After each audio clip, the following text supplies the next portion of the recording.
muri izi mvugo ebyiri ni iyihe yakagombye kubanziriza iyihe? Zirasa kandi ziranuzuzanya.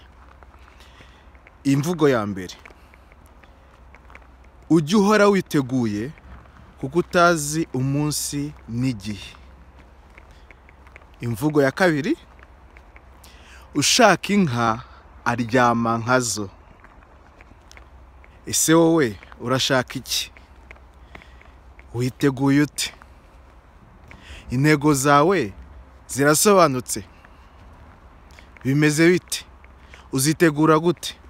Uryama nkazo gute? Ese opportunity niboneka uzaba witeguye? Uzaba uri ready? Ngayo ngoko. Jya uhora witeguye kuko utazi umunsi uzaboneraho za nshuti zizahindura ubuzima bwawe. Ni ukuvuga yuko ugomba kuba uri umuntu wakira inshuti mu buzima kandi ukaba uri inshuti nziza ku bandi. Niba ari ubwa mbere ugeze kuri uru rubuga, ni Habinshuti, dusangira akabisi n'agahiye.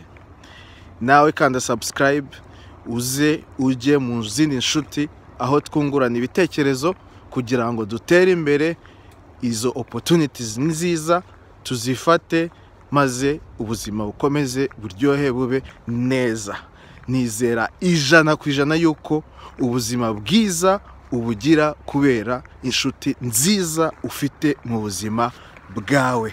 Ngayo nguko turi kumwe nakagaruka.